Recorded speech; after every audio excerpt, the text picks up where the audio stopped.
ஓம் சிவம். அன்பே சிவம்.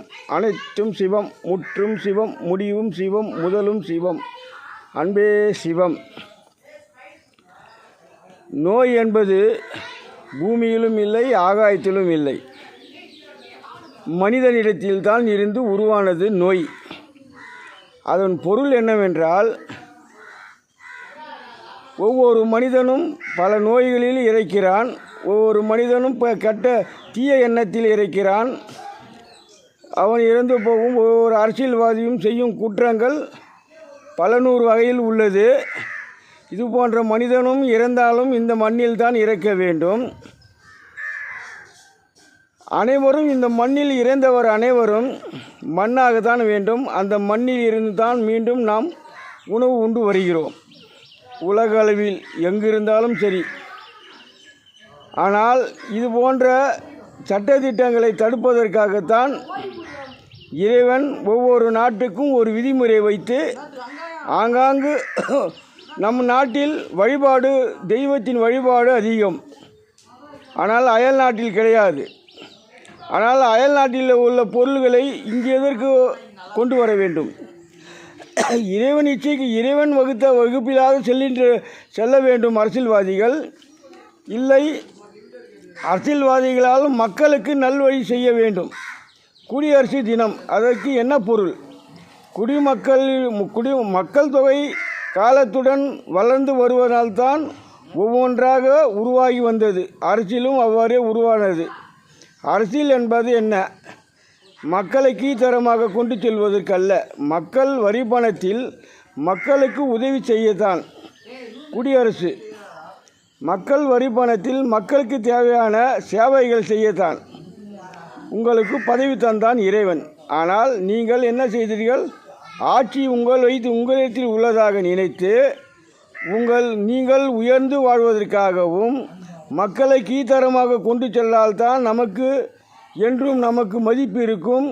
நம்மை உயர்வாக நினைப்பார்கள், நமக்கு அடிபணிந்து நடப்பார்கள் என்ற ஒரு தீய எண்ணத்தால் மக்களை இன்றும் கீழ்த்தரமாக கொண்டு செல்வதற்காக ஒவ்வொரு மனிதனும் உலகத்துக்கு நல்வழி காட்ட கடைசி காலத்தில் பல வகையில் இறந்தார். அவர்களை பாட புத்தகத்தில் போடுவது தான் சால சிறந்தது. இதுதான் விதிமுறை, இறைவன் வகுத்த வகுப்பு. ஆனால் நீங்கள் என்ன செய்கிறீர்கள்? சிலை வைத்து கொண்டாடுகிறீர்கள். அந்த சிலை வைப்பதனால் என்ன பொருள்? மக்கள் வரி பணத்தை வீணாக்கி செய்து மக்கள் உழைப்பில் கீழ்த்தரமாக கொண்டு செல்வதே தான். ஆனால் ஆரம்பத்தில் மனிதன் பிறந்தானா? கிடையாது.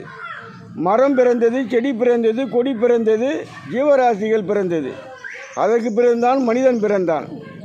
இதுக்கு என்ன பொருள்? மரம்தான் மனிதன்.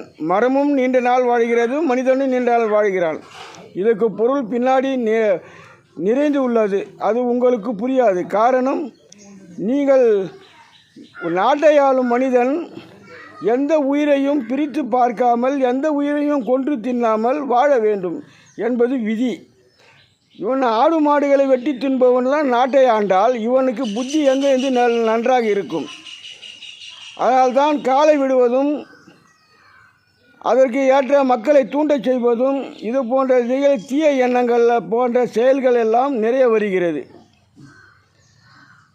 இவன் சைவத்தில் வாழ்ந்து காமராஜர் போன்றவும் நல்ல நெறிமுறையோடு வாழ்ந்து வந்தால்தான் நல்வழி பிறக்கும். ஆனால் காமராஜை கொண்டாடுவார்கள், பெரியாரை கொண்டாடுவார்கள், பாரதியாரை கொண்டாடுவார்கள். அவர் வழிபாடை கடைபிடிப்பதில்லை. ஜாதிகள் இல்லையடி பாப்பா என்று பாரதியார் சொன்னார். இவனுக்கு ஜாதி வைத்துத்தான் இன்று ஆட்சி செய்து வருகிறான். ஆனால் பெரியார் சொன்னார், ஜாதி ஏதரா வெங்காய ஜாதி, ஆண் ஜாதி பெண் ஜாதி என்றார். ஆனால் அவரை கொண்டாடுவார்கள், அவருக்கு செலவைப்பார்கள். காரணம், இவர்கள் மக்கள் வரி பணத்தை வீணாக்கி உயர்ந்து வாழ்வதற்காக அவர் கொள்கை பின்பற்றுவதில்லை. அறிஞர் அண்ணா சொன்னார், சட்டம் ஒரு இருட்டறை என்று சொன்னார். அந்த சட்டம் எங்கு உள்ளது? அவர் ஆராயாத நிகழ்ச்சிகளா? ஆய்ந்துதான் அந்த வார்த்தை உரைத்தார். இந்த அரசியல்வாதி முன்னால், பல பேர் முன்னால் நல்வழியை கொண்டு வர முடியலை என்ற மனவேதனையில் உரைத்தார் கடைசியாக ஒரு வார்த்தை. அதனால் இன்றும் மனிதன்தான் மருந்தாகி வருகிறான். காரணம், ஒரு மனிதன் தீய செயலில் இருந்து அவன் இறக்கும்போது தான் செய்த தவறை உணர்கிறான். உணரும்போது உணர்ந்த மனிதன் நம்மை போன்று ஒரு மனிதன் நோய்க்கு ஆளாகக்கூடாது, தீய செயலுக்கு ஆளாகக்கூடாது என்று பல வழியில் ஒவ்வொரு மனிதனும் ஒவ்வொரு வாழ்க்கையில் நடந்த நிகழ்ச்சிகளை உணர்ந்த மனிதன்தான் இன்று மருந்தாகிறான். அந்த மனிதன்தான் இன்று மருந்தாகிறான். அந்த மருந்து எங்கிருந்து உருவாகிறது? அதுக்கும் ஒரு ஜோதி தேவை, ஒளி தேவை, அதற்கும் எரிபொருள் தேவை. எரிபொருள் இல்லாமல் எந்த பொருளும் உருவாகுவதில்லை. செடி கொடி மரம் கூட சூரிய ஒளி இல்லாமல் வளர்வதில்லை. அதுபோன்ற ஒரு மனிதன்தான் திருந்திய வாழ்பவன் தான் இன்றும் மனிதனுக்கு நல்வழி செய்து வருகிறான். இதைதான் இறைவனின் வகுப்பு. ஒவ்வொரு மனிதனும் எந்த வழிக்கு செல்கிறானோ அந்த வழியிலே சென்று அவனை திருத்துவது இறைவன் வகுப்பு. அந்த இறைவன் வகுப்பு தான் இன்று மருந்தாகி இறந்த மனிதன் தூய்மையாக இறந்தனால் அந்த மனிதன் வழியிலே அவன் நோய் தீர்க்கவும் ஒரு மருந்தாகவும் அதில் பல அறிவு சிந்தனையாகவும் பல மொழிகளாகவும் பல பெயர்களில் எத்தனையோ சமூகத்தில் இயக்கமாக செய்கிறது. அதுபோன்று தான் இன்று அரசியல்வாதிகள் என்ன செய்ய வேண்டும்?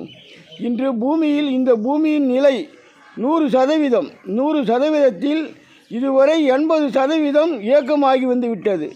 80% இயக்கமாகி கொண்டு வரும்போது மனிதனுக்கு தான் ஆத்மா உண்டு, ஜீவராசிகளுக்கு அல்ல. காரணம், ஜீவராசிகளுக்கு தாய் தந்தை என்ற வழிபாடு கிடையாது, பிரிவினை கிடையாது. அதனால் அதுக்கு இறைவன் அதுக்கு ஆத்மா தரவில்லை. ஆனால் 6 அறிவு கொடுத்த மனிதனுக்கு ஆத்மா உண்டு.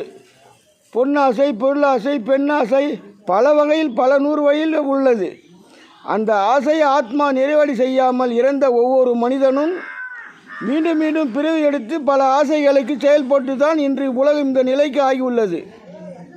ஆகினால் அரசியல்வாதிகள் அனைவரும் இதுவரை நடத்திய ஆட்சிகளை அகற்றி புதிய சட்டத்திட்டங்களை கொண்டு வந்து மக்கள் வரிப்பணத்தை மக்களுக்கே சேவை செய்ய வேண்டும் என்பதே இறைவனின் வகுப்பு.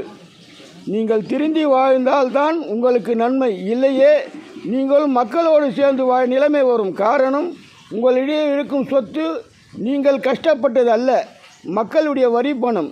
அந்த வரிப்பணத்துக்கு சேர சட்டத்திட்டங்கள் உள்ளது. ஆனால் இறைவன் இதுவரைக்கும் உரைக்கவில்லை.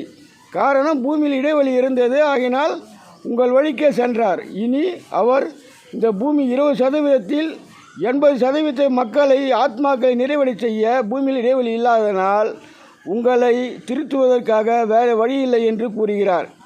ஆகினால் திருந்தி வாழ்ந்தால் நன்மை, இல்லையா இல்லை. மூக்குக்கு நறுமணம், காற்றுக்கு இனிய சொற்கள். அதுபோன்ற அதுக்கு என்ன பொருள்? மூக்குக்கு நறுமணம் வேண்டும் என்றால் என்ன பொருள்? இந்த தெருநாய் இல்லை என்றால் நறுமணம் கிடையாது. காரணம், இந்த உச்ச நீதிமன்றம், அடுப்பு மன்றம், இடுக்கு மன்றமெல்லாம் இவனுக்கு சம்பளம் எங்கேருந்து வருகிறது என்று தெரியாது. மூடன். இவன் மனைவி மூட்டை கட்டி அவன் பேர குழந்தைகள்லாம் கழிவுப் பொருள்களை எல்லாம் மூட்டை கட்டி போட்டு விடுவான். சாதம் மீந்தால் கவரில் மூட்டை கட்டி போட்டு விடுவான். அதை தூய்மை பணியாளர்கள் கிளீன் செய்ய வேண்டும். இதில் நோய் அவருக்கு சொல்லாதா? இதெல்லாம் ஆராய்வதில்லை. இந்த பணம் இவனுக்கு எங்கிருந்து வருகிறது? இந்த சம்பளம் யார் தருகிறார்கள்? மக்கள் உழைப்பிலிருந்து வருகிறது. நான் கவர்மெண்ட் அரசாங்கம் தருகிறதா? அரசாங்கம் என்ன ஆட்சி செய்கிறதா?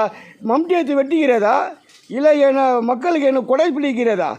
வீரபாண்டிய கட்டபொம்மன் சொன்னது போல நாட்டு நட்டாயா களைப்பறித்தாயா? ஏதும் இல்லை. மூடர்களே, இனி திருந்தி வாழுங்கள்.